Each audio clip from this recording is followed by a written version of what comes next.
이 개념이 궁금했다. 제99회 율법 4. 십계명 속에 들어있는 기독교의 근본 원리. 그동안 십계명에 대해 교회에서 가장 일반적으로 접근하는 방식은 1항부터 4항까지는 하나님을 위한 조항이고 5항부터 10항까지는 사람의 삶을 위한 조항이라는 방식이었습니다. 하지만 지난 영상에서 십계명 1항에서부터 4항까지는 하나님의 영광이나 하나님의 존귀를 위한 조항이 아니라 오히려 정반대로 하나님께서 사람을 위해 주시는 조항이라는 것을 확인했습니다. 첫 번째 조항, 나 외에 다른 신을 두지 말라는 조항은 당시 사람들이 섬기는 해신, 달신, 별신, 구름신, 바람신, 땅신, 바다신, 나무신, 바위신 같은 신들을 믿어봐야 아무 소용이 없고 그 신들을 믿음으로 해서 오히려 사람의 삶만 피곤해지기 때문에 그렇게 하지 말라는 조항이었습니다. 두 번째 조항, 하나님의 형상을 만들지 말고 그 형상에게 절하지 말라는 조항도 사람을 위한 조항이었습니다. 하나님의 형상을 만들어 놓고 그것에 절한다고 해서 하나님께서 더 많은 은혜를 주시는 것이 아니고 하나님의 형상을 만들지 않는다고 해서 하나님께서 은혜를 덜 주시는 것이 아니기 때문이었습니다. 공연히 하나님 위한답시고 사람이 수고하고 애쓸 필요가 없다는 조항이었습니다. 세 번째 조항, 망령되게 하나님의 이름을 부르지 말라는 조항도 사람을 위한 조항이었습니다. 사람들은 하나님의 힘을 빌려 재앙을 물리치고 앞으로의 일을 점쳐보기 위해 하나님의 이름을 애타게 부르지만 그럴 필요가 없다는 것이었습니다. 왜냐하면 하나님께서 생각하시는 사람의 가장 큰 문제는 재앙이나 재해가 아니고 불투명한 앞날이 아니고 바로 죄의 문제이기 때문이었습니다. 네 번째 조항, 안식일을 기억하여 거룩하게 지키라는 조항도 사람을 위한 조항이었습니다. 안식일에는 일을 하지 않는 가운데 하나님께서 사람을 위해 일해주시고 하나님께서 사람을 위해 수고하시고 애쓰시는 분이라는 것을 기억하라는 것이었습니다. 하나님을 위해 예배와 찬양, 기도와 예물을 드리라는 것이 아니라 하나님을 기억하라는 것이었습니다. 이처럼 십계명 1항부터 4항까지는 오로지 사람을 위한 조항이었습니다. 그리고 이 네 가지 조항에 또 한 가지 공통점이 있었습니다. 그 공통점이 무엇이었습니까? 그것은 지키기가 아주 쉬운 조항이라는 것이었습니다. 다른 신을 섬기지 않으면 지키는 것이고 형상을 만들지 않으면 지키는 것이고 하나님의 이름을 주술적으로 부르지 않으면 지키는 것이고 안식일에 일을 하지 않고 하나님을 기억하면 지키는 것이었습니다. 땀날 일, 돈 들 일이 전혀 없습니다. 아무것도 하지 않으면 저절로 지켜지는 것으로서 참으로 쉬운 일이었습니다. 이것을 기억하신 상태에서 십계명 5항부터 10항까지를 살펴보겠습니다. 우선 그 내용부터 살펴보겠습니다. 5항은 부모를 공경하라는 내용이고 6항은 살인하지 말라는 내용이고 7항은 간음하지 말라는 내용이고 8항은 도둑질하지 말라는 내용이고 9항은 거짓 증거하지 말라는 내용이고 마지막 10항은 이웃의 것을 탐내지 말라는 내용입니다. 우선 여쭈어 보겠습니다. 이 조항들을 지키기가 쉽습니까? 어렵습니까? 아주 쉽습니다. 매우 쉽습니다. 불효하는 것보다 효도하는 것이 훨씬 더 쉽습니다. 살인하는 것보다 살인하지 않는 것이 훨씬 더 쉽습니다. 간음하는 것보다 간음하지 않는 것이 훨씬 더 쉽습니다. 도둑질하는 것보다 도둑질하지 않는 것이 훨씬 더 쉽습니다. 거짓말하는 것보다 바른 말하는 것이 훨씬 더 쉽습니다. 남의 것을 탐내는 것보다 탐내지 않는 것이 훨씬 더 쉽습니다. 이 영상을 보고 계시는 분들도 이미 이렇게 하고 계실 것입니다. 그렇습니다. 하나님께서 사람에게 말씀하시는 내용 중에 힘든 일, 무리한 일, 어려운 일이란 존재하지 않습니다. 그런데 쉽다고 그냥 지나치시면 안 됩니다. 우리가 반드시 생각해보고 넘어가야 할 것이 있습니다. 우리가 첫 번째로 생각해보아야 하는 것은 왜 하나님께서 부모를 공경하라, 살인하지 말라, 간음하지 말라, 도둑질하지 말라, 거짓말하지 말라, 남의 것을 탐내지 말라고 말씀하셨느냐는 것입니다. 그 이유가 무엇이냐는 것입니다. 그 이유는 아주 간단합니다. 사람이 부모를 공경하지 않기 때문입니다.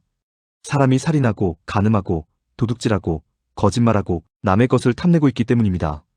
이미 이렇게 하고 있으니 하지 말라는 것입니다. 만약 사람이 이렇게 하고 있지 않다면 하나님께서 이런 말씀을 하실 필요가 있습니까? 없습니까? 없습니다. 이미 이렇게 하고 있기에 하지 말라고 말씀하시는 것입니다.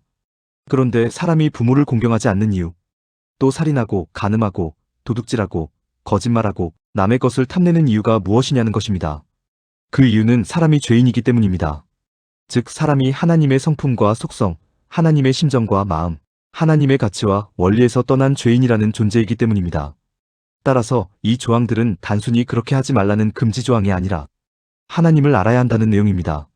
하나님의 사랑의 원리, 하나님의 은혜의 원리를 알면 그런 일에서 저절로 멀어질 수 있다고 말씀하시는 것입니다. 10계명 5항에서 6항까지를 통해 우리가 두 번째로 생각해 보아야 하는 것은 이 내용들이 모두 사람과 사람과의 관계와 관련된 내용들이라는 것입니다. 즉 모든 사람이 더불어 하나 되어 아름답고 행복한 세상을 이루기 위한 아주 기본적이면서도 기초적인 질서에 관한 내용들이라는 것입니다. 오늘날 사람들이 교회를 다니는 가장 대표적인 이유를 두 가지 꼽으라면 아마도 죽어서는 천국 가기 위해서일 것이고 살아서는 하나님으로부터 큰 복을 받아 남들보다 조금이라도 나은 삶, 남들보다 조금이라도 형통한 삶을 살기 위해서일 것입니다. 그런데 10계명에서 그와 관련된 내용들을 일체 발견할 수가 없습니다. 율법을 주실 때 가장 먼저 주신 게 10계명입니다. 가장 중요한 것이기에 가장 먼저 주셨을 것이고 가장 중요한 것이기에 10개를 콕 집어 기억하기 쉽도록 아주 간결한 문장으로 주셨을 것입니다. 그런데 하나님께서 가장 중요하다고 생각하시는 20계명에 죽어서 천국 가는 방법, 살아서 복 받는 방법 등에 관한 언급이 일절 없습니다. 이것이 무엇을 의미하는 것입니까? 기독교의 핵심이 죽어서 천국 가는 것이 아니고 살아서 복을 받아 남들보다 형통하게 사는 것이 아니라는 것입니다. 그렇다면 기독교의 핵심이 무엇이겠습니까? 그것은 바로 사람과 사람과의 관계에 관한 것입니다. 1항에서부터 4항까지를 통해 하나님과 사람과의 관계에 대해 말씀하셨습니다. 하나님은 사람을 위해 주는 존재라는 것이었습니다. 하나님께서 사람을 위해 주신 것처럼 사람들도 다른 사람을 위해 주라는 것이 바로 기독교의 핵심입니다. 복음서에서 예수님께서 말씀하시는 내용, 서신서에서 사도들이 권면하는 내용도 사람과 사람과의 관계에 관한 내용이라는 것을 쉽게 확인할 수 있습니다. 그렇습니다. 하나님께서 사람을 대해주신 것처럼 사람도 그렇게 사람을 대하라는 것. 그것이 바로 기독교의 핵심 내용이라는 것을 꼭 기억해 주시기를 부탁드립니다. 하나님께서 모든 사람을 위해 주셨던 것처럼 모든 사람이 모든 사람을 위해 줄 때 하나님의 나라가 이 땅에 임하는 것임을 꼭 기억해 주시기를 부탁드립니다. 10계명을 통해 우리가 세 번째로 생각해 보아야 하는 것은 오늘날 교회에서 가장 많이 강조하는 내용들이 10계명에는 없다는 것입니다. 오늘날 교회에서 가장 많이 강조하는 게 무엇입니까? 굳센 믿음을 가져야 한다고 강조합니다. 기도를 많이 해야 한다고 강조합니다. 온전한 11조를 드려야 한다고 강조합니다. 반드시 주일 성수를 해야 한다고 강조합니다. 하나님의 종인 목회자들을 잘 섬겨야 한다고 강조합니다. 이런 내용들이 10계명상에는 일절 존재하지 않는다는 것입니다. 이렇게 지적하고 싶은 분이 계실지 모르겠습니다. 네 번째 항, 안식일을 기억하여 거룩하게 지키라는 조항이 주일 성수를 하라는 조항이 아니냐고 지적하고 싶은 분이 계실지 모르겠습니다. 그러나 양자 사이에는 엄청난 차이가 있다는 것을 이해하셔야 합니다. 하나님께서 강조하시는 것은 기억입니다. 하나님의 존재, 하나님의 사역, 하나님의 사랑과 은혜에 대한 기억을 강조하는 것입니다.